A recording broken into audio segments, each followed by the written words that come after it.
తెలంగాణ ఉద్యమము, తెలంగాణ సంస్కృతి అనే పదాలు ఇప్పుడు మళ్ళీ వినిపిస్తున్నాయి. తెలంగాణ అస్తిత్వం కోసం పోరాడాలనే మాట ఇప్పుడు మళ్ళీ తెరపైకి వచ్చింది.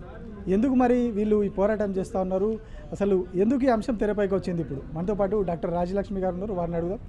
మేడం, ఎందుకు ఈ అంశాన్ని మళ్ళీ తీసుకున్నారు? ఎందుకు మీరు పోరాడాలి? ఎందుకంటే ఇప్పుడు అందరూ కూడా వాళ్ళ పనులలో డిఫరెంట్గా ఇన్వాల్వ్ అయి ఉన్నారు, కానీ ఎవరికి కూడా మన అస్తిత్వం గురించి అవగాహన లేదు. స్పెషల్లీ యంగ్ జనరేషన్కి చెప్తున్నా, వాళ్ళకైతే అసలు తెలంగాణ అస్తిత్వం అంటే ఏందో అన్న ఐడియానే లేదు. వాళ్ళకి అసలు మనం ఎందుకు ఈ ఉద్యమం ఎందుకు జరిగింది, అసలు తెలంగాణ ఎందుకు వచ్చింది, తెలంగాణ గురించి ఎందుకు ఇంత పోరాడిండ్రు ఎవరికైనా తెలుసా? తెలిసి ఉంటే కూడా వాళ్ళు ఇంకా నెక్స్ట్ మనకి ఏం జరుగుతున్నది, ఇప్పుడు మనకి పార్లమెంట్లో జరిగిన ఇష్యూ ఒకటి ఎగ్జాంపుల్ చెప్తాను. మళ్ళీ నీళ్ళది ఎంత సమస్య ఉంది మన దగ్గర. ఎందుకు మన దగ్గర నీళ్ళు లేవా? వాళ్ళకి తెలుసా అసలు మన దగ్గర నీళ్ళు ఉన్నాయా లేవా అన్నది?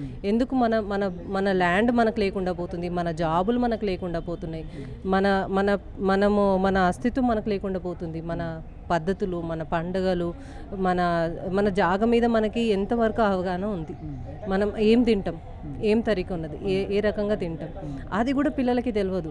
వాళ్ళకి తెలిసిందల్లా మోడర్నిటీ స్టైల్ అని అంటారు. అది మోడర్న్ ఉండాలి, ఉండొద్దు అన్నది కాదు. ఇప్పుడు ఫారెన్లో ఉన్న వాళ్ళు అందరూ మోడర్న్గానే ఉంటున్నారని అనుకుంటారు. వాళ్ళు వాళ్ళ దగ్గర ఉండే వాళ్ళ పద్ధతిని ఫాలో అవుతుండ్రు, కానీ మనం మన పద్ధతిని వదిలేస్తున్నాము. ఎందుకు అనంటే కొంతమంది ఏమంటారు, లేదు ఇది స్టైల్గా లేదు, మీరు మాట్లాడే తరిక మోటుగా ఉంది. ఇప్పుడు నేను మా నాన్నమ్మని అమ్మమ్మని కూడా అంట, ఇంత మోటుగా మాట్లాడతావేంది అని అంట, కానీ అది మోటు కాదు. అది యాక్చువల్లీ వాళ్ళు వలసవాదులు వచ్చినప్పుడు ఇలాంటి వాళ్ళు అలాంటి వాళ్ళు అన్నది వాళ్ళు వెక్కిరించిండ్రు, ఎందుకంటే వాళ్ళకి ఆ లాంగ్వేజ్ గురించే తెలియదు. ఇప్పటికి కూడా సోషల్ మీడియాలో రెగ్యులర్గా ఒక యుద్ధం జరుగుతూ ఉంటుంది. అసలు తెలంగాణ వాళ్ళది భాష కాదు, మాది అసలు భాష తెలుగు భాష అని రెగ్యులర్గా ఒక యుద్ధమే జరుగుతూ ఉంటుంది సోషల్ మీడియాలో. దాని మీద తెలంగాణ భాష అన్నది చాలా ఓల్డెస్ట్ భాష, ఓల్డెస్ట్ భాష అనొచ్చు. కానీ దాన్ని తీసుకొచ్చేసి వీళ్ళ మెజారిటీని బట్టి మనల్ని డామినేట్ చేస్తున్నారు. ఇది పిల్లలకి చెప్పండి. వాళ్ళు మనల్ని డామినేట్ చేసి మన భాషని వెక్కిరిస్తున్నారు. తెలంగాణలోనే ఉంది పాట, ఆ లాంగ్వేజ్లో పాట ఉంటుంది, ఆ మాట్లాడే తరికలో సంతోషం ఉంటుంది. అప్నా అని అంటారు కదా హిందీ వాళ్ళు, అట్లా మనది అన్నది ఉంటుంది. ఈ భాషలో ఎక్కడ కూడా డివిజన్ ఉండదు, ఈ భాషలో ఎక్కడ కూడా ఎవరి దగ్గర నుంచి అనేది లాగుదాం అనేసి ఉండదు. ఇది పోరాటం చేసిన యోధుల ల్యాండ్. సో ఇలాంటి ల్యాండ్లో పుట్టిన పిల్లలకి వాళ్ళ భూమి గురించి, వాళ్ళ కల్చర్ గురించి, వాళ్ళ ఫుడ్ గురించి, వాళ్ళ పండగల గురించి, వాళ్ళ పద్ధతుల గురించి ఎందుకు చేస్తుండే జాతరలు ఎందుకుండే అంటే ఏం సామాన్లు దొరకనా? అందరు కలవాలి, అందరు కలిసి తినాలి, అందరు కలిసి ఉండాలి, కలిసి బతకాలి. అందుకే బతుకమ్మ పండుగ కూడా చేసినాం. ఎందుకు అనంటే మనం గంగమ్మకి పూజ చేస్తాం, ఈ రకంగా మనం గంగమ్మకి పువ్వులు సమర్పించినాం. కానీ ఇప్పుడు బతుకమ్మ అనేది మన తెలంగాణ తల్లి విగ్రహం నుంచే మాయమైపోయింది. అదే ఆ తెలంగాణ అస్తిత్వ వేదికలో ఒక చిన్న అంశంలాగా తయారైపోయింది అది. ఎందుకు అనంటే నిజంగా అది చాలా బాధాకరం, ఎందుకంటే అది మన పండగ.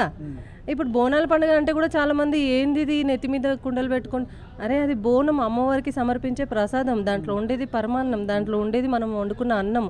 అది అమ్మవారికి ఫస్ట్ పెట్టి, అమ్మ నువ్వు మమ్మల్ని కాపాడుతూ ఉండు అనేసి అనుకొని అమ్మవారికి బోనం సమర్పించినాక ఆడబిడ్డలు, కొడుకులు, కోడళ్ళు, మన్మరాళ్ళు అందరు ఇంటికి వచ్చి వండుకొని మంచిగా వాళ్ళు కలిసి తిని సంతోషంగా ఉండేది అది పండగ అంటే. కానీ దాన్ని కూడా తీసేయడం అని అంటే వాళ్ళ పార్టీ గుర్తుగా పెట్టడం అన్నది చాలా బాధ, చాలా తప్పు అది. ఎందుకనంటే అది ఆడపిల్ల చేసే పండగ, అది ఆడబిడ్డ చేసే పండగ, అది బోనాల పండుగ అయినా బతుకమ్మ పండుగ అయినా ఇవన్నీ మన కల్చర్. ఇది మన కల్చర్ని మీరు మెల్లమెల్లగా దూరం చేస్తున్నారని అంటే మీకు ఎంతవరకు ఆలోచన రావట్లేదో అర్థం కావట్లేదు. ఇంకొకటి, మనం ఎప్పుడైతే అస్తిత్వం అని కానీ మన తెలంగాణ సంస్కృతి కానీ సంప్రదాయాలు, భాష ఇవన్నీ మాట్లాడినప్పుడు ఇంకొక అంశం తెరపైకి వస్తుంది. ఇవన్నీ కూడా ఎమోషన్స్ రెచ్చగొట్టడానికి మళ్ళీ రెండు ప్రాంతాల మధ్యలో ఏదో వీళ్ళు చేస్తూ ఉన్నారు, సెంటిమెంట్ రగిల్చి ఏదో రాజకీయాలు చేయడానికి ప్రయత్నిస్తారనే వాదన ప్రతిసారి వస్తూ ఉంటుంది. దీని మీద ఏమంటుంది? రాజకీయాలు లేకుండా ఉన్నదా రాష్ట్రం? రాజకీయాలు ఎక్కడైనా ఉన్నాయి, ఇది ఏ విషయం మీద అయినా కావచ్చు. ఎందుకయ్యా ఇమోషన్స్ని పట్టుకొని ఎట్లా చెప్తారు? ఇది మనం ఉండే పద్ధతి, ఇది ఈ పద్ధతినే మీరు రాజకీయం లోపలికి లాగుతుంది మీరు పండగలని ఇమోషన్ అంటారు. పండగలు అన్నది మా పద్ధతి, మా పద్ధతిని మమ్మల్ని వదులుకో అంటున్నారు. ఎందుకు అని అంటే ఇమోషన్ ఏంది ఇది? అసలు ఈ తల ఎక్కడ తోక ఎక్క దీనికి, తల ఎక్కడుంది తోక ఎక్కడుంది, దేనికి ఏమంటున్నారు అంటే మా పద్ధతిని మీరు ఇమోషన్ అంటారా? మా పండగలని మీరు ఇమోషన్ అంటారా? అంటే మీ పండగలు మరి ఇమోషన్ కదా? మీ పండగలు ఉన్నాయా లేవా అన్నది మాకు సంబంధం లేదు. మా పండగలకి మా మా తెలంగాణ తల్లి బొమ్మ మీద మీరు పెట్టే మా బతుకమ్మది బొమ్మ తీసేసినందుకు మాకు బాధగానే అనిపిస్తుంది కదా. ఎందుకంటే మీరు నిజంగా చెప్పండి, అందరూ ఆడియన్స్కి కూడా అడుగుతున్నా, మన బతుకమ్మ పండుగ వల్ల ఎంతమంది మనం కలవలేదు, ఎన్నో సంవత్సరాల నుంచి కలవని వాళ్ళు కూడా కలుస్తున్నాం, కలిసి అమ్మవారికి పూజ చేస్తున్నాం, గౌరమ్మకి పూజ, వీధిలో పూజ చేస్తున్నాం, పెద్ద చిన్న రిచ్ పువ్వరు ఏమీ లేదు. అది అందరినీ కలిపిన పండగ. ఏ పండుగ అయినా సరే, నువ్వు బోనాల పండుగ తీసుకోండి, మీరు జాతరలు తీసుకోండి, అందరు కలుస్తారు అప్పుడు. అది తెలంగాణ అంటే. సో మేడం, ఇప్పుడు ఈ అస్తిత్వ వేదిక ద్వారా మీరు ఎట్లాంటి కార్యక్రమాలు చేయబోతున్నారు? అసలు మెయిన్ ఎజెండా కీలకంగా ఏ అంశాలు ఉండబోతా ఉన్నాయి? చూడండి, తెలంగాణ అస్తిత్వ వేదిక అన్నది ఏ పార్టీకి రిలేటెడ్ కాదు, మేము ఏ పార్టీకి టువర్డ్స్ కాదు, అగెయిన్స్ట్ కూడా కాదు. తెలంగాణ అస్తిత్వం మీద వేలెత్తి చూపినారని అంటే గమ్మునుండేది లేదు. తెలంగాణని కాపాడాలని ఒక్క ఉద్దేశమే. తెలంగాణని కాపాడాలి అన్న ఫీలింగ్ ఎందుకు వచ్చింది అని అంటే మీరు అడిగే క్వశ్చన్లలోనే ఉన్నది. అది చాలా విషయాల్లో మేము ఫేస్ చేస్తున్నాం. అది పండగలైనా మన మన మన దగ్గర ఉండే ఇప్పుడు పార్లమెంట్స్ దగ్గర చేసే మీటింగ్లు అయినా సరే, అక్కడ కూడా మన ఆడపిల్లలని, మన తరికని, మన పద్ధతిని, మన దేశాన్ని, మన నేలని జోక్గా తీస్తున్నారు. అది కరెక్టేనా? అది యంగ్ జనరేషన్ కూడా తెలుస్తలేదు. ఎందుకు తెలుస్తలేదంటే ఇది అంతేలే అని అనుకుంటున్నారు. అది కరెక్ట్ కాదు.